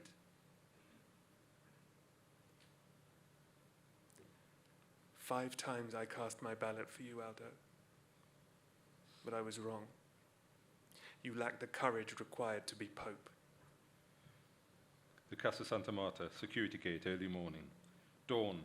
Security check the line of nuns arriving to prepare breakfast. They bow their heads to a cardinal as he passes. Casa Santa Marta storage room. A sheet from the report is placed on the photocopier plate. The heading reads, strictly confidential. The names of some of the cardinals have been obliterated with pen. Lawrence, bleary from a sleepless night, stands staring at the array of settings. He presses a button. Error flashes on the screen. Lawrence stares at the message, wondering if it's an obscure judgment. I'll do that for you, Your Eminence. Startled, Lawrence finds Sister Agnes behind him, watching him with her unwavering gaze. She glances at the sheet, taking in that heading. Lawrence waits, frozen. How many copies do you require? 108. A fractional hesitation. Then Sister Agnes nods and moves to the copier. Dining room, morning. Sister Agnes walks from plate to plate, distributing large brown envelopes. Cardinal Lawrence helps here. The first cardinals arrive and take their seats at the dining tables. Later, the dining room is now full, the buzz of excited conversation. Cardinals turn in their seats to stare at Lawrence, who sits impassive, feeling strangely calm. Sabadin arrives in front of him, tosses the report on the table in front of him. You are responsible for this, I believe? No, Your Eminence, you are. This report is entirely mendacious. It would never have seen the light of day if you had not broken into the Holy Father's apartment to remove it. If the report is mendacious, then why did the Holy Father, in his last official act as Pope, ask you to resign? He did no such thing, as Monsignor Morales, who was at the meeting, will confirm. And yet Archbishop Wozniak insists that the Holy Father told him personally of the conversation. The Holy Father, may his name be numbered among the high priests, was a sick man toward the end of his life, as those of us who saw him regularly will confirm. If someone else may be allowed to join this dialogue. The names of 8 cardinals have been blacked out. I assume the dean can tell us who they are. Let them confirm here and now whether Cardinal Tremblay requested their votes in return for the payment. No, I won't do that. Let each man examine his conscience as I have. I have no desire to create bitterness in this conclave and will be happy to stand down as dean. Your Eminences. Gradually, the words cut through the cardinals, and they turn to stare at the small, resolute figure of Sister Agnes standing in their midst. A silence falls, perhaps out of shock at her presumption. Eminences. Although we sisters are supposed to be invisible, God has nevertheless given us eyes and ears. I know what prompted the dean of the college to enter the Holy Father's rooms. He was concerned that the sister from my order who made that regrettable scene might have been brought to Rome with the deliberate intention of embarrassing a member of this conclave. His suspicions were correct. She was indeed here at the specific request of Cardinal Tremblay. Bye.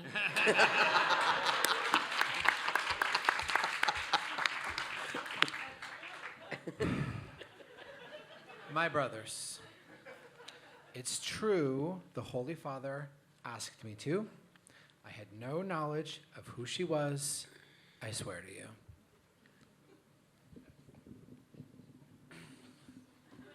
Judas.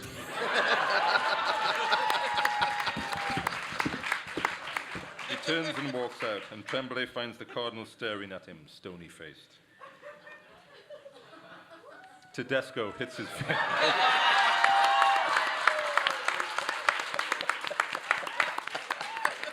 There it is. The prayer room. Lawrence kneels in prayer. He looks up as Bellini kneels beside him. We seem to be running out of favorites. You should take over the supervision of this election, Aldo. No, thank you. You are steering this conclave. Exactly where, I do not know, but you are certainly steering it. And the firm hand of yours has its admirers. I've come to ask your forgiveness. I had the temerity to tell you to examine your heart when all the time my own was shameful to be this age and still not know yourself. Ambition, the moth of holiness. Perhaps it's time you decided upon a name. As the next most senior member of the conclave, it would fall to me to ask you how you wish to be known as Pope. Rightly or wrongly, it would seem Tremblay is finished. This will be a contest between Tedesco and you. You're the only one who can stop him now. The two old friends stare at each other, then, as if admitting to himself for the first time that the thought, the ambition, was always there. John. I would choose John. Sistine Chapel. A blank ballot. Lawrence stares at his own sheet, for the first time at a loss as to which name to write. He closes his eyes, hoping for inspiration, some sign.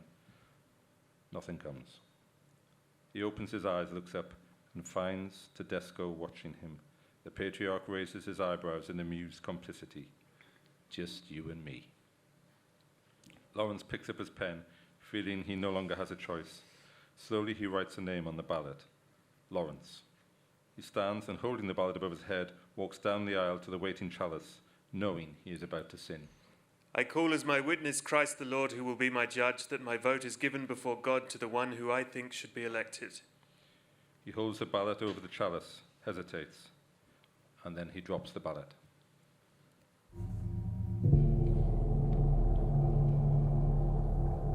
That's a slow motion explosion.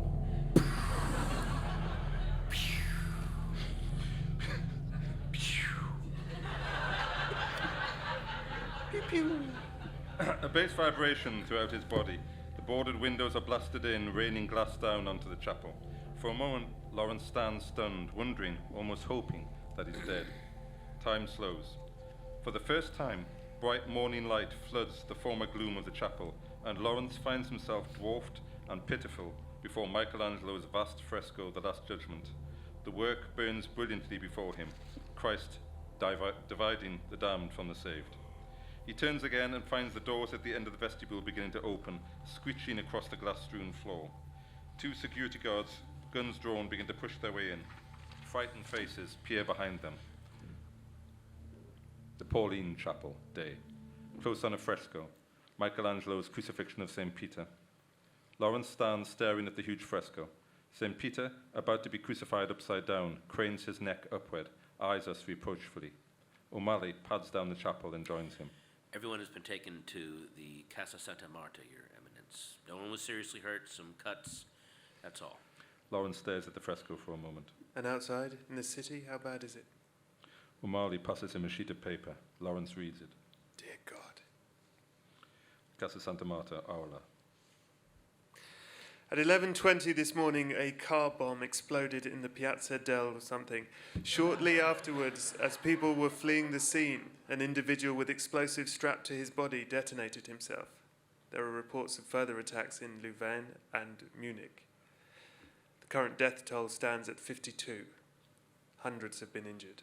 The expressions of horror grow in volume. Tedesco lumbers to his feet, hand raised like an Old Testament prophet, something horribly triumphant in his manner. Here we see the result of the doctrine of relativism so beloved of our liberal brothers. A relativism that sees all faiths and passing fancies accorded equal weight, so that now, when we look around us, we see the homeland of the Holy Roman Catholic Church dotted with the mosques and minarets of Muhammad. Perhaps there's to be no truth at all. Oh, you should be ashamed, Tedesco. Ashamed? Yes, we should all be ashamed. We tolerate Islam in our land, but they revile us in theirs. We nourish them in our homelands, but they exterminate us in theirs. And now they are literally at our walls and we do nothing? How long will we persist in this weakness? What we need now is a leader who will accept that we are once more facing a religious war. A leader who will hold fast to our traditions. A leader who will put a stop to the drift that has gone on almost ceaselessly for the past 50 years and that has rendered us so weak in the face of this evil. We need a leader who will find the strength to fight these animals. My brother Cardinal. My brother Cardinal.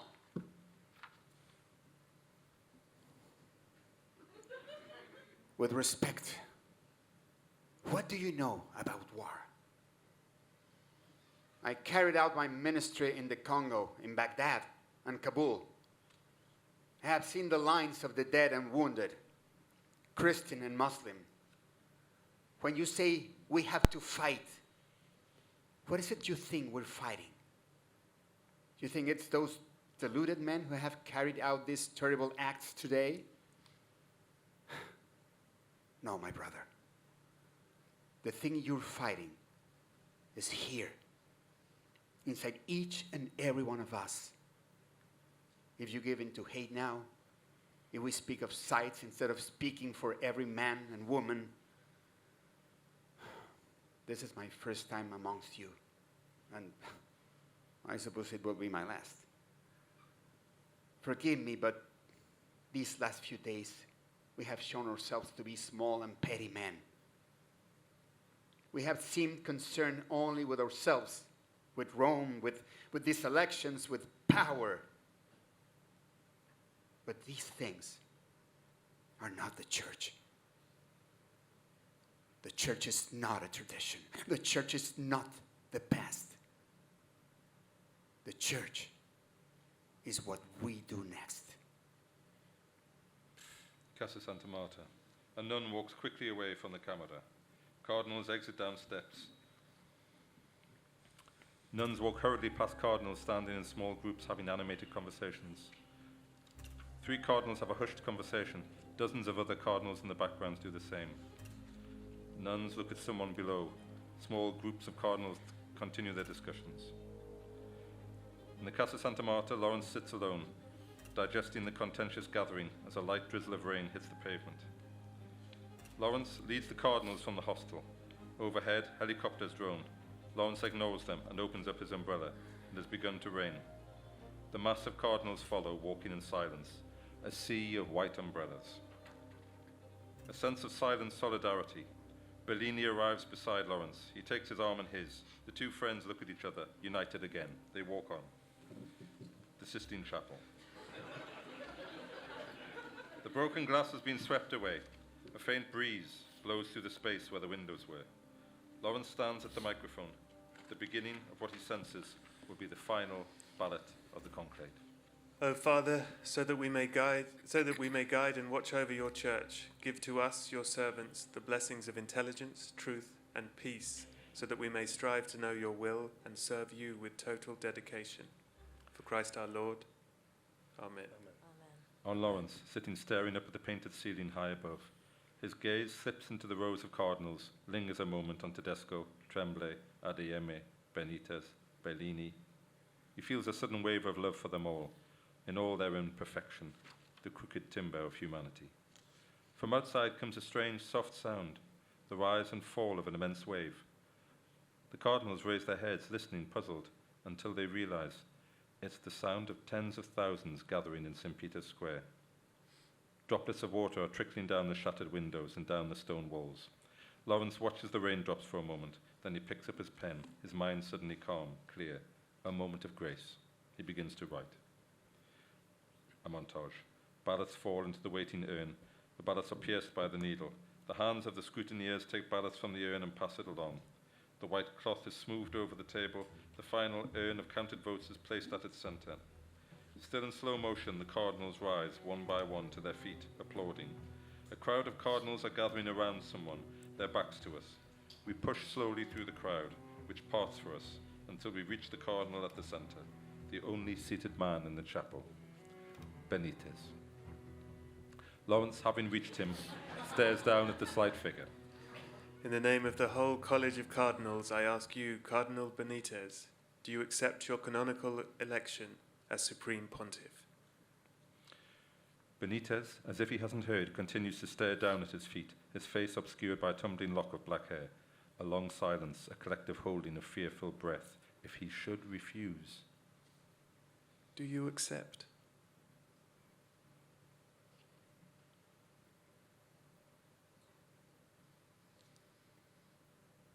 I accept. And by what name do you wish to be called?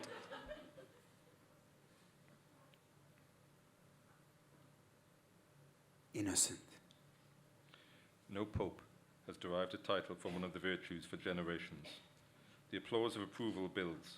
Holding the table for support, Lawrence sinks to his knees before the new Holy Father. Benitez stares down at him, smiling. Sistine Chapel, later. Lawrence stands with Mandorf preparing the deed of acceptance. Mandorf is filling in Benitez's name on the deed, ready for the pontiffs and witnesses' signatures. Lawrence glances at O'Malley and finds him standing at a table, staring ahead with strange fixity.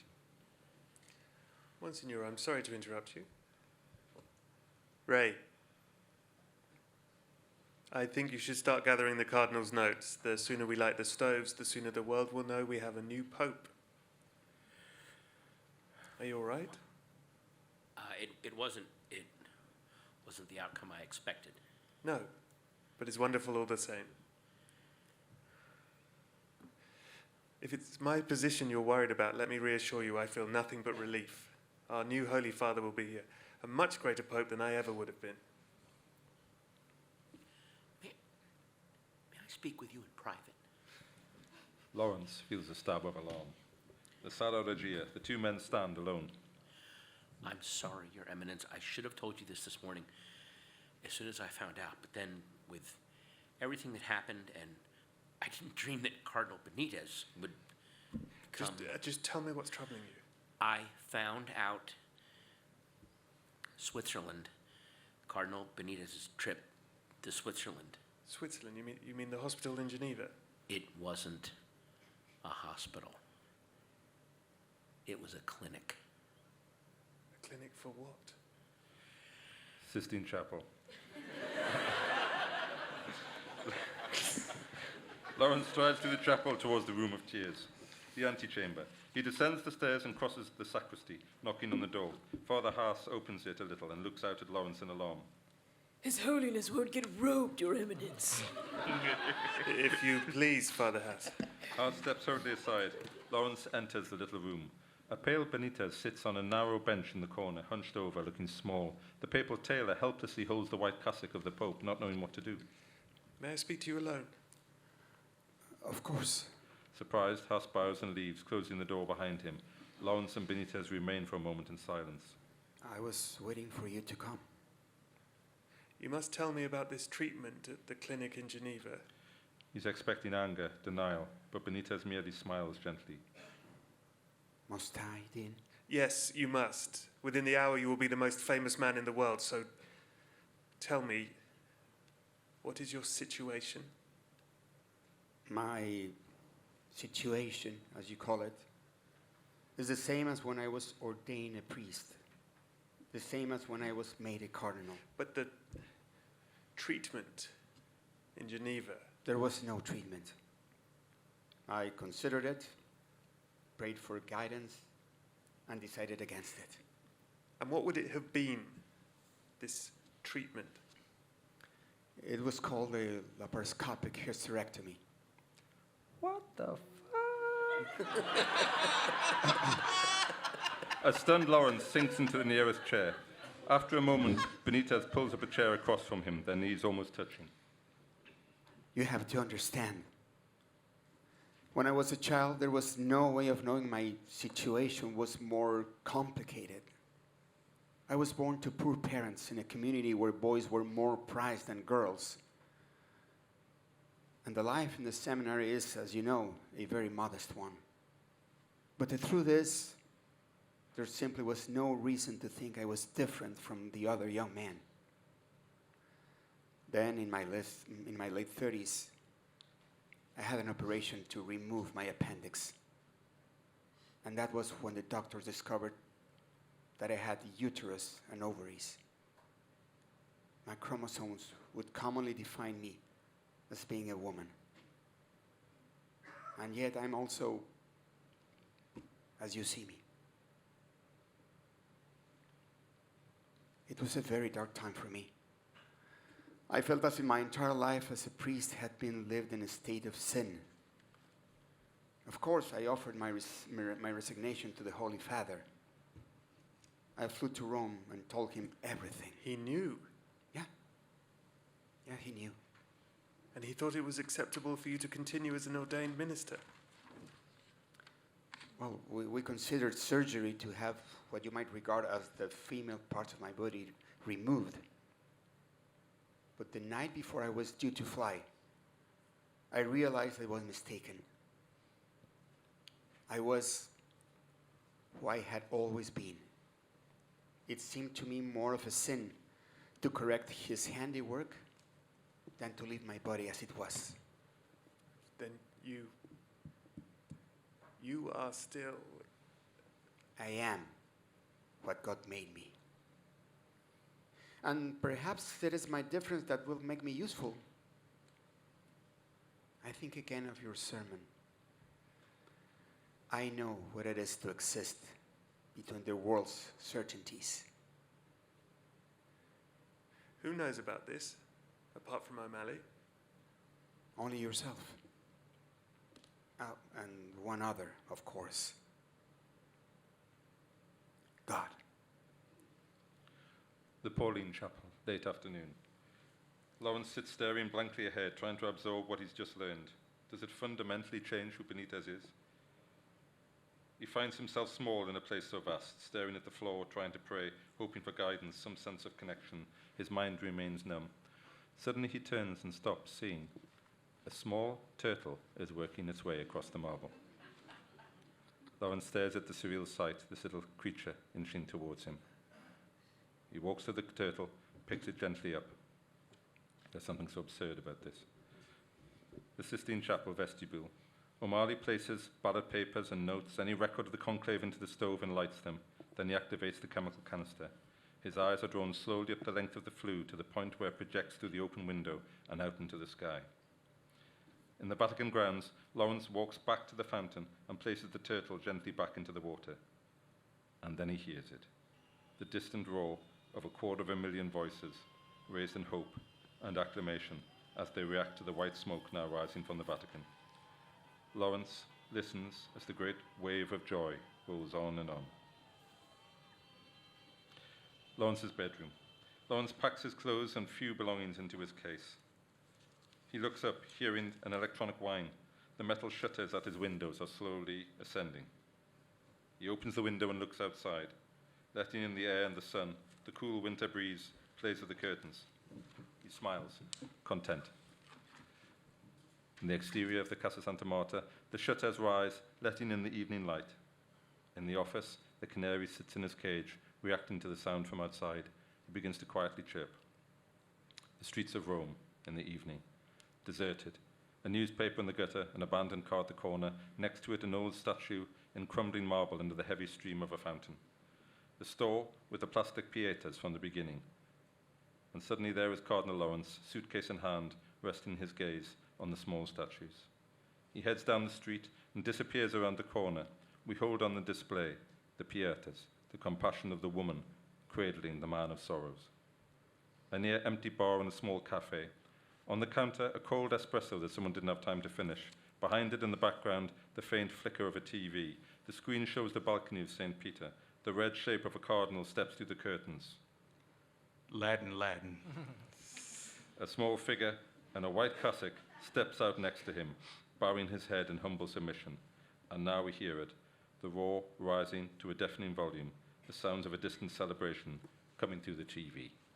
The end.